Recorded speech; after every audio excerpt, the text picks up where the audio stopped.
Calon Presiden nomor urut 1 Anies Baswedan menyampaikan dirinya berkomitmen untuk tetap berada dalam gerakan perubahan. Hal itu disampaikan Anies dalam konferensi pers kemarin. Anies berkomitmen untuk tidak geser kanan kiri. Lantas bagaimana dengan partai pendukung Anies Muhaimin? Apakah memang sejalan dengan keputusan capresnya? Kita akan bahas bersama pengamat politik Universitas Al-Azhar, Ujang Komarudin. Kang Ujang, selamat malam. Kang Ujang, kemarin Anies mengatakan Selamat bahwa malam Bang Reza, Assalamualaikum. Waalaikumsalam warahmatullah. Kang Ujang, kemarin Anies mengatakan bahwa tidak akan bergeser kanan kiri. Tanggapan Anda seperti apa? Ya justru bagus dong. Hmm, Politisi itu kan harus konsisten, harus menjaga marwahnya, harus menjaga konsistensinya, sehingga memang politisi itu berkarakter, bermoral. Selama ini kan politisi dinilai oleh publik, dinilai oleh masyarakat bahwa ya apa banyak yang tidak konsisten, gitu, banyak yang tidak menepati janji, sehingga ya apa namanya masyarakat sangat menilai sesuatu yang buruk ke politisi. hmm. Oleh karena itu untuk memperbaiki citra politisi, sejatinya tadi kubu yang kalah gitu ya, atau capres-cawapres yang kalah punya karakter untuk tidak tengok kanan, tidak tengok kiri, agar tidak tergoda gitu masuk wilayah kekuasaan. Karena begini, dalam konteks jiwa kenegarawanan itu, dalam konteks pengabdian kepada negara, tidak harus berkuasa, menjadi oposan, menjadi oposisi, menjadi pihak yang mengkritisi pemerintah, sama mulianya dengan yang memiliki kekuasaan itu. Jadi saya melihat apa yang dinyatakan oleh Pak Anies ya menurut saya sesuatu yang bagus kekuasaan. Hmm. Oke, baik. Tapi kan Pak Anies ini bukan dari partai begitu. Tapi bagaimana dengan partai yang ada di belakangnya? PKB atau Nasdem misalnya. Menurut Anda apakah memang akan sejalan begitu untuk tetap berada di koalisi perubahan atau justru memang mungkin mendekati dengan pemerintah? Kalau kita lihat rekam jejak dari PKB kan sepertinya ikut dengan pemerintah begitu.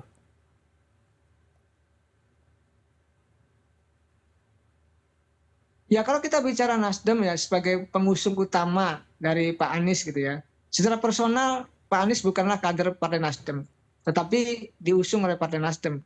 Artinya dalam konteks individu ya, figur Anies ya berbeda dengan sikap Nasdem. Hmm. Ya bisa jadi Aniesnya apa namanya tidak tengok kanan tidak tengok kiri, tapi Nasdemnya ya tergantung dari keputusan Pak Surya Paloh ya sebagai Ketua Umum Partai Nasdem. Apakah ingin bergabung kepada kubu yang menang, artinya ke Pak Prabowo Gibran, ataukah memang ada di jalur oposisi?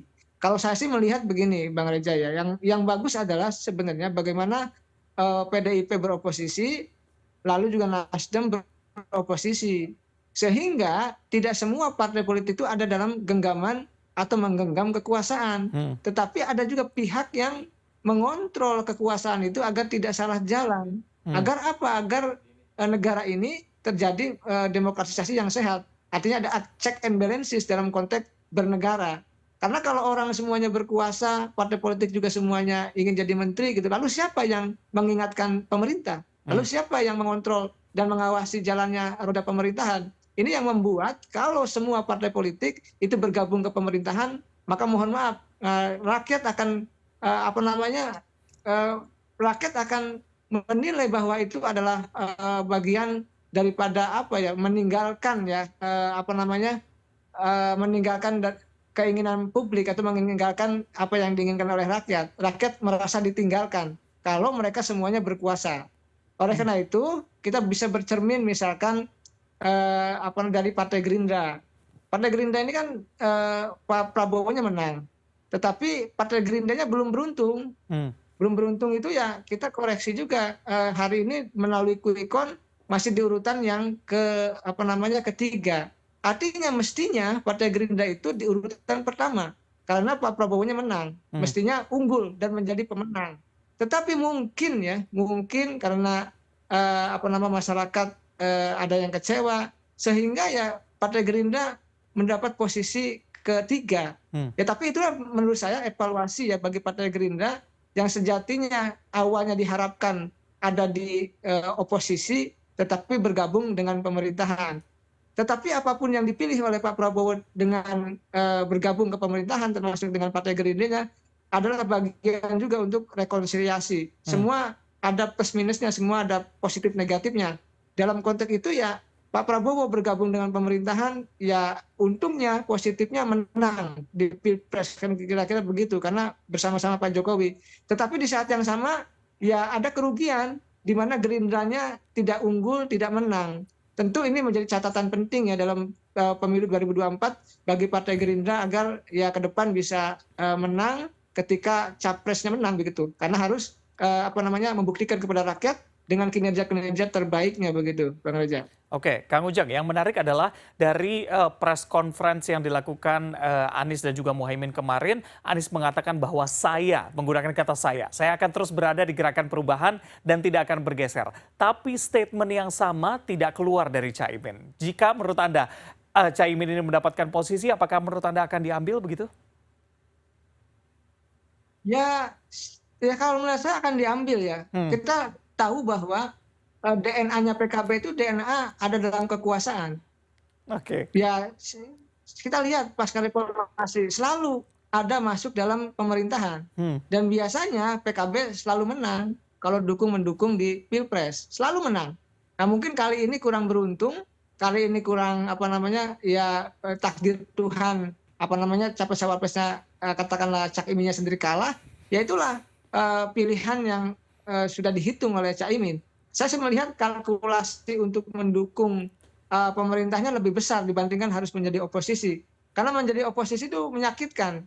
Begini, artinya cenderung dikerjai, tidak punya kekuasaan, bahkan bisa jadi nanti PKB-nya diucik-ucik, diganggu gitu loh. hmm. Ini menjadi risiko yang besar ketika Cak Imin menjadi oposisi. Maka ya peluang bergabung dengan kubu Prabowo bisa menjadi mungkin dalam konteks berpolitik hari ini dan ke depan bagi katakanlah masa depan Cak Imin dan PKB.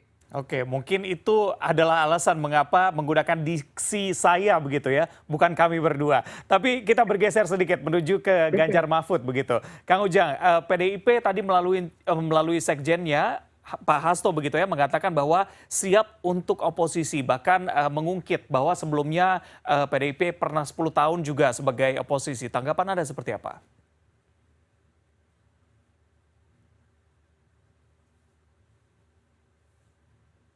Kang Ujang. Sesuatu yang Ya. bagus ya Hmm. beri PDIP untuk memiliki daya tahan menjadi oposisi. Dan dalam perjalanan sejarah bangsa, kita tahu PDIP itu sudah sering beroposisi ke Orde Baru, beroposisi gitu ya. Lalu ketika zamannya Pak SBY 10 tahun beroposisi. Dan buah dari oposisi itu kan kemenangan.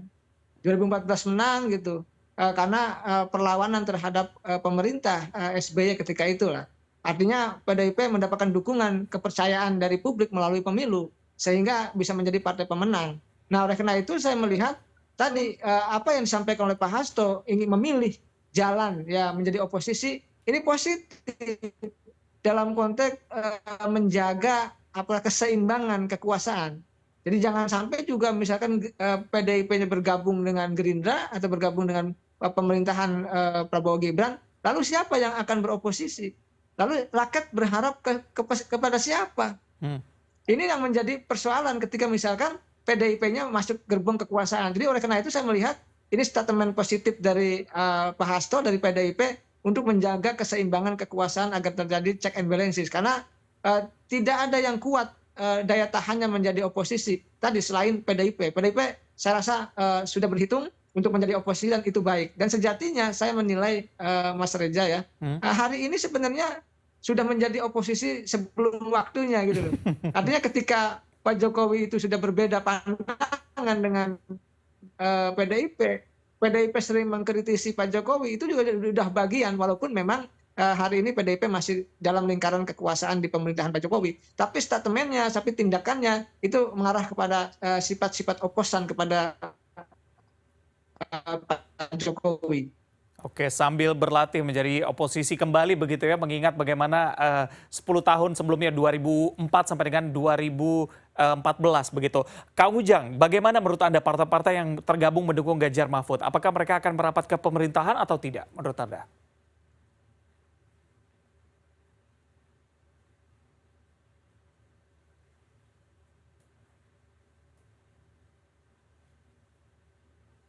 Bisa diulangi lagi, Bang Reza? Kang Ujang, iya kita lihat bagaimana menurut Anda partai-partai pendukung yang tergabung mendukung Ganjar Mahfud, apakah mereka akan merapat ke pemerintahan atau justru tergabung juga membentuk oposisi begitu?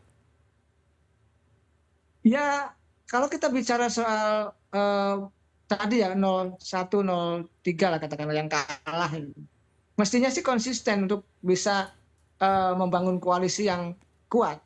Kan begini rumusnya, kita ini membutuhkan pemerintahan yang kuat. Artinya pemerintahan Pak Prabowo Gibran itu harus kuat. Tetapi di saat yang sama kita membutuhkan oposisi yang kuat dan tangguh gitu loh. Oleh karena itu ya sejatinya bagi yang menang silahkanlah mengatur pemerintahan begitu ke depan.